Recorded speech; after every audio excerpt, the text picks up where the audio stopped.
I tried writing my own name in the death note to prove I'm a god, but then Ryuk laughed, my father panicked, and L's ghost started whispering my secrets back to me in Morse code through the static on my television. In a moment of supreme intellectual arrogance born from my divine mandate to purify a rotten world, I resolved to probe the absolute metaphysical boundaries of the Death Note by inscribing my own name upon its accursed paganote as an act of self-destruction, but as the ultimate empirical test and experiment that devolved into a prosodic experiment, inscribing my own name. Horrifying, 40-second confrontation with my own finite nature, and forced me to embrace an even more profound layer of calculated madness to reaffirm my godhood, leaving my soul forever seared with the ghastly truth that I was not the master of death, but merely its most proficient, and ultimately temporary, administrator. It all begins with a simple, yet perfect order.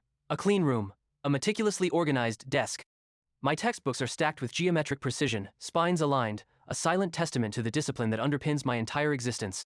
From my window, the world below is a predictable stream of mundane traffic, of ordinary people living their insignificant lives, blissfully unaware of the judgment that rains down upon them from this very room. They are the cattle, and I, the herdsman, guiding them toward a safer, cleaner pasture. The television drones on in the background, a newscaster detailing the latest exploits of Kira. Another dozen hardened criminals, rapists and murderers whose existence was a blight upon civilization have died of sudden heart attacks. The police are baffled. The public is terrified and enthralled in equal measure. They whisper my name, Kirain, fear and reverence. It is a symphony of my own creation, and I am its silent, invisible conductor. I am Light Yagami, top student in all of Japan, a model son, a dutiful citizen, and I am Kira. The two are not separate entities, they are facets of a single, perfect diamond. One cannot exist without the other. Light Yagami provides the flawless alibi, the unimpeachable facade of normalcy. Kira provides the purpose, the divine mission that elevates Light Yagami from a simple prodigy into a god.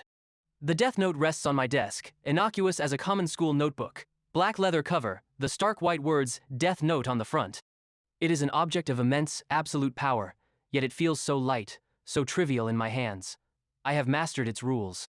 I have explored its nuances, bent its functions to my will, and used it to sculpt a new world from the clay of the old. I have killed thousands without ever leaving this room. I am untouchable. I am justice. You look bored, Light. The voice is a low guttural rasp, like stones grinding together.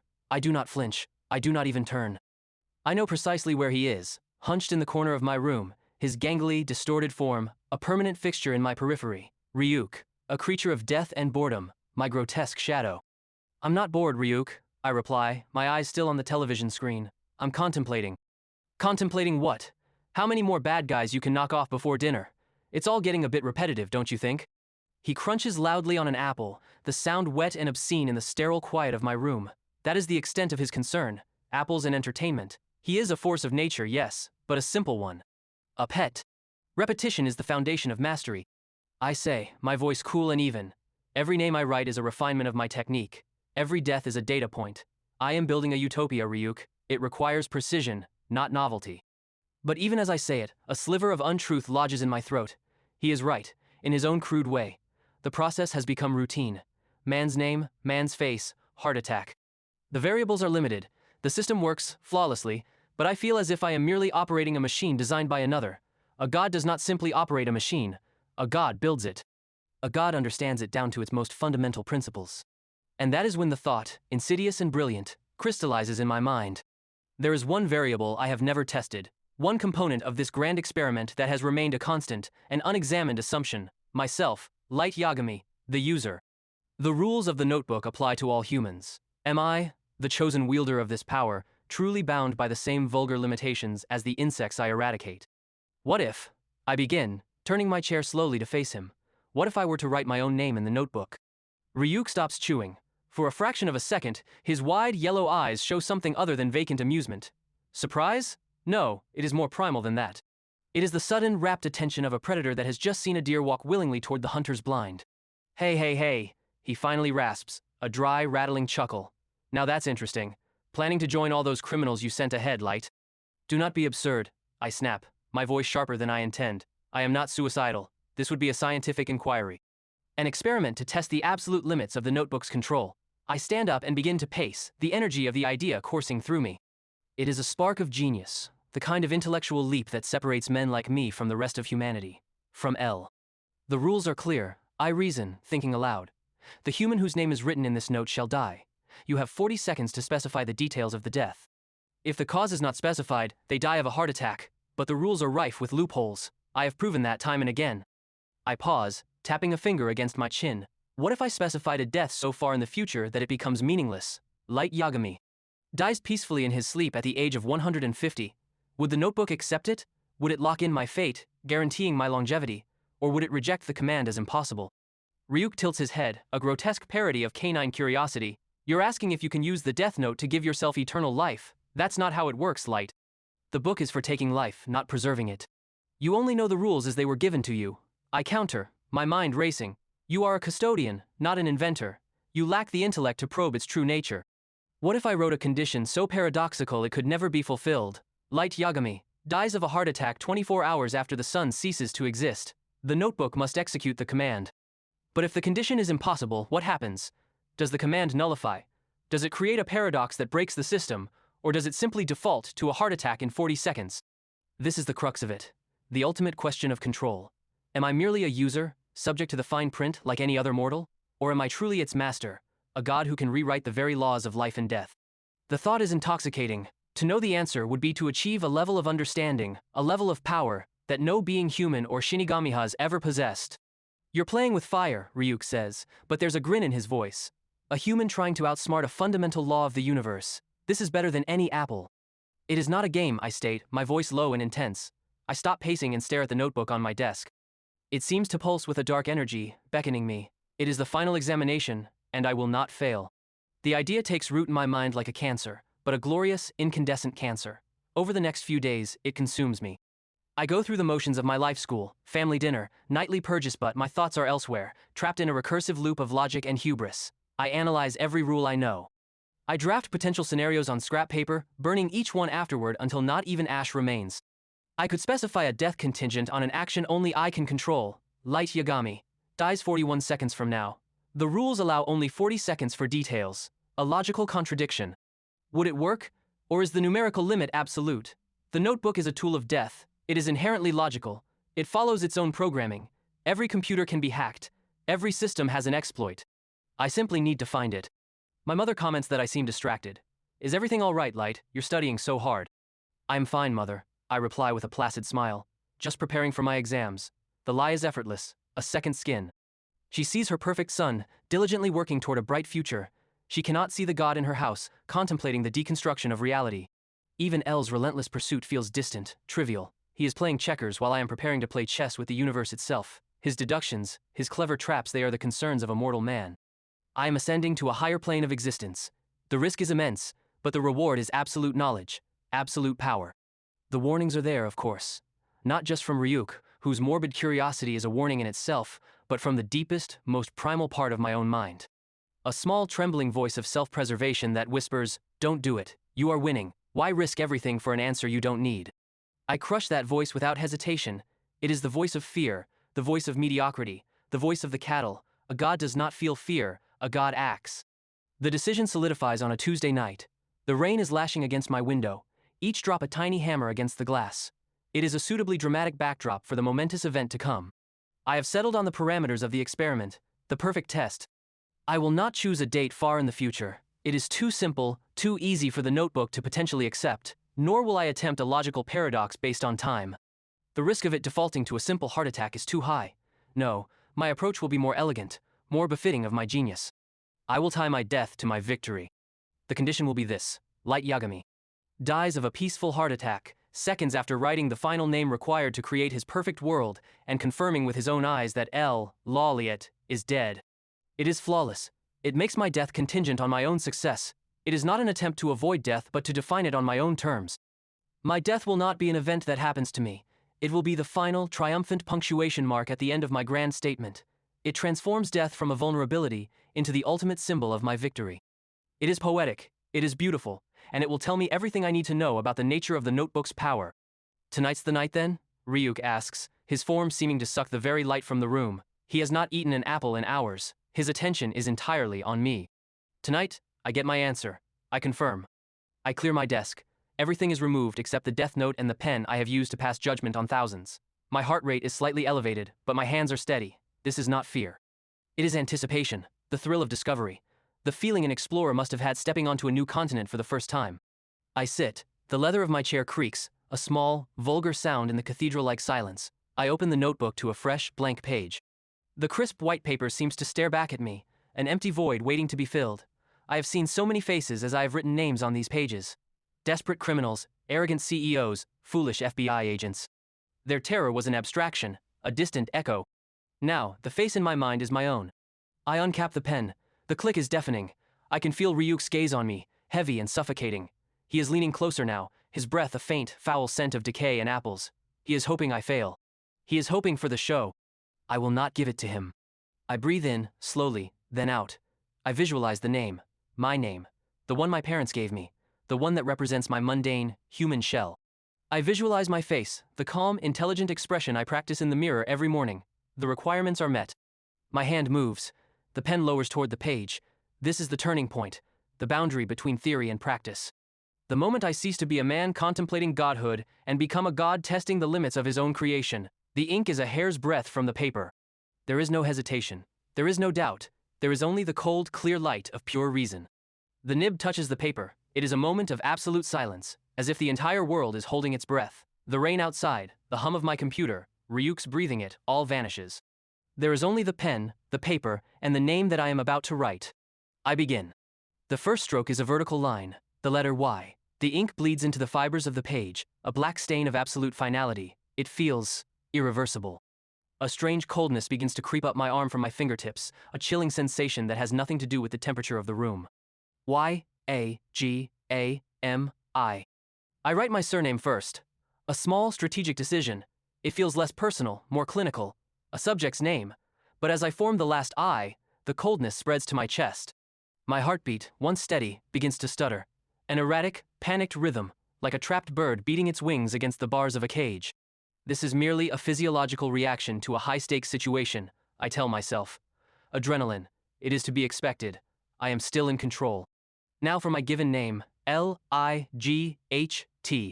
The letters seem to resist me. My hand, usually so precise, feels clumsy, alien. The ink flows unevenly from the pen. The G is slightly malformed.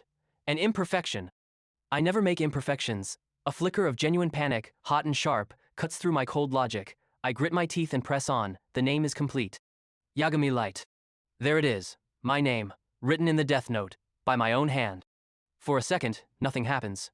I stare at the name, the black ink stark against the white page. I feel a surge of triumph. I have done it. I have crossed the Rubicon.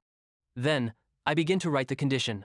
My masterpiece of logic that will ensure my victory and my survival. Dies of a peaceful here. A jolt, violent and electric, rips through my body. It is not a heart attack, it is something else entirely. It is a psychic shockwave, an ontological error message. My vision blurs. The edges of the room ripple, as if I am looking at the world through heated air. The pen falls from my nerveless fingers, clattering onto the desk. Hey, hey, hey, hey, hey. Ryuk's laugh is no longer a dry rasp. It is a booming, echoing roar that seems to come from inside my own skull. The numbers appear in my mind's eye. Not the red floating numbers of a Shinigami's eyes, but black, stark, ticking digits.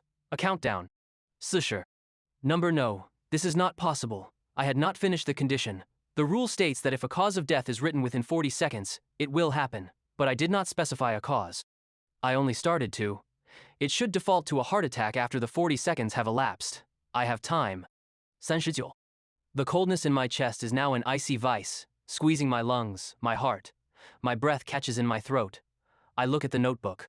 The words "dies of a peaceful here" are there, a fragment, an incomplete sentence. Has the notebook interpreted this as the cause, an unspecified, partial command? Senshiba? Panic. Pure animal panic. This was not in my calculations. I am Light Yagami. I do not panic. I analyze. I strategize. I win. But my thoughts are scattering like ashes in the wind. The world is tilting, the floor shifting beneath my feet. Senshitsu. Looks like the notebook doesn't care much for fancy conditions, Light. Ryuk sneers, his face a horrifying rictus of delight. It's a simple tool. You write a name, the person dies. You just wrote your own name. He's wrong. He has to be wrong. I am the god of this new world. I cannot die in my own room because of a semantic error. I will not allow it. Senshu. My hand scrambles across the desk, grabbing the pen. I have to fix this. I have to write a new condition. A different death. Can I overwrite the previous one? The rules say nothing about it. No one would have ever been in a position to try. 33. My fingers are slick with sweat. I can barely hold the pen. I stare at the page, at my own name. It seems to mock me, the name of a dead man. Loth wins. A traitorous part of my brain whispers, he wins because you were arrogant. No, I scream, the sound tearing from my throat, raw and desperate. Censure. I have to think. I cannot let the fear consume me. I am Kira. I am smarter than this. I am smarter than a book, a paradox. I need a true paradox. Something the notebook's linear logic cannot process. My eyes dart around the room, searching for an answer, for salvation. They land on the small television, where a talk show is endlessly debating the identity of Kira. L's stylized L is on the screen. L. The answer. The key. Arshaba. My hand flies across the page, writing next to my name, my script now a desperate, jagged scrawl. Heart attack. It's simple, direct, a clear cause of death, but it is not enough. I need the condition, the impossible condition. Arshu. After seeing L's true name with his own Shinigami eyes. There, it's done. I stare at the sentence, my chest heaving. It is a masterpiece born of sheer terror. A perfect loop. To die, I must see L's name. But to see L's name, I would need the Shinigami ideal, and to make the deal, I would have to give up half of my remaining lifespan. But my lifespan is now being determined by this very sentence. The notebook cannot kill me until the condition is met, but the condition is now tied to an action I have not yet taken. I have weaponized my own mortality against itself. I have chained my life to my greatest enemy. Arsher. The icy grip on my heart does not loosen. The countdown continues. My paradox, it's not working. The rule, the first rule. The human whose name is written in this note shall die. It is absolute, it is the prime directive. My clever condition might be nothing more than a footnote to my own obituary. Shoo. The room is closing in, the walls are breathing. Ryuk's silhouette fills my entire field of vision, a black hole of nihilistic glee. He is watching a god die. Sure. My mind is blank. I have no more strategies, no more brilliant deductions. I am just a boy in his room, waiting to die. I can feel my heart muscle beginning to spasm, a prelude to the final, crushing seizure. It is real, it is happening. Bah. I am going to die. Tch. I failed. Lok. My perfect world, stillborn. Woo. I close my eyes. I see my father's disappointed face, my mother's grief. I see L standing over my grave, a smug, knowing look on his pale features. The pain in my chest intensifies, a sharp, stabbing agony. This is it. San. A strange sense of calm washes over me. The calm of absolute defeat. R. So this is what it feels like. E. The number vanishes from my mind. Silence. I wait. I wait for the final, catastrophic clenching in my chest. I wait for the darkness to swallow me whole. Nothing. Slowly, cautiously, I open my eyes. The room is as it was. The rain is still tapping against the window. The pen is on the desk, and the notebook lies open to the page bearing my name, my death sentence. My heart is hammering against my ribs, a wild, frantic drumbeat, but it is not stopping. The agonizing pain is gone, replaced by a dull, throbbing ache. I can breathe. The air, thin and sharp, fills my lungs. I am alive. I gasp, a ragged, desperate sound, and then another, and another. I am panting like I have just run a marathon. A cold sweat soaks my shirt, pasting it to my skin. My body is trembling uncontrollably, a violent, full-body tremor I cannot suppress. Well, Ryuk says, his voice laced with what sounds like genuine surprise. What do you know? It worked. I look down at the notebook, at the words that nearly ended me. Yagami light, heart attack after seeing L's true name with his own Shinigami eyes. My paradox held. I had created a logical stalemate. The notebook's primary rule that the person must die is still in effect, but it cannot be executed until the condition is met. I have not died. I have been postponed. My death is now in escrow, held hostage by my greatest adversary. I have not escaped the sentence. I have simply chained myself to it. I lean back in my chair, the strength gone from my limbs. I feel hollowed out, scoured clean by the terror. The arrogance, the cold confidence of my god complex has been burned away, leaving behind something raw and brittle. I start to laugh. It is not my usual calm, superior chuckle. It is a hysterical, unhinged sound that bubbles up from my ravaged insides. It is the laughter of a man who has stared into the abyss and found it staring back. Ryuk just watches me, his head cocked to the side. You've really lost it now, Light. My laughter subsides into ragged breaths. He is wrong. I have not lost it. I have found it. I have found the ragged edge of my own sanity, and I have learned how to stand on it. The experiment was a success, but not in the way I intended. I did not prove I was a god above the rules. I proved I was mortal enough to be subject to them, but clever enough to manipulate them to the point of breaking. The fear was the price of that knowledge, And the fear is a revelation. I understand it now. I understand the terror that I inflict upon my victims, that primal, helpless dread as the clock ticks down. I have felt it myself, and now, I can wield it with a precision I never could have imagined before. I am scarred. The memory of those 40 seconds is etched onto my soul, a permanent brand of my own fallibility. I will never again feel that pure, untainted arrogance. It has been replaced by something far more potent, the frantic, desperate energy of a survivor. I pick up the pen. My hand is still trembling slightly, but I force it steady. I turn to a new page in the notebook. There is work to be done. There are criminals to be judged. There is an L to be found and destroyed. My mission is no longer just a philosophical imperative. It is now a requirement for my own survival. My life literally depends on killing L. The thought sends another thrill through me, but this one is different. It is not the clean, intellectual thrill of a god. It is the savage, desperate thrill of a cornered animal. I glance in the mirror above my desk. The face that looks back is my own, but the eyes are different. They are wider, more intense. They hold the ghost of the abyss I just witnessed. I am Light Yagami. I am Kira, but I am also a man who has written his own name in the death note and lived to tell the tale. I am no longer just a god in my own mind. I am a monster forged in the crucible of my own making. A day passes, then two. I move through my life with a new, feverish intensity. My actions are sharper, my decisions faster. The purge continues, but it is no longer a detached clinical process. Each name I write is an affirmation of my existence. Each death I decree is a blow against the clock that is now perpetually ticking at the back of my mind. I have learned the most important lesson of all. The notebook is not a divine instrument that has chosen me. It is a weapon. A simple, brutal weapon with simple, brutal rules. And the one who wields it is not a god. He is simply the one holding the gun. My experiment was not about proving my divinity. It was about discovering the true nature of my chains. And I have learned that even in chains, a genius can find a way to be the one holding the leash. I tried to prove I was a god, but instead, I became something far more dangerous. I became a mortal who knows, with absolute certainty, the price of his own life, and is willing to kill anyone starting with Loto, avoid paying it. There are no winners in a game of death. There are only survivors, and I will survive.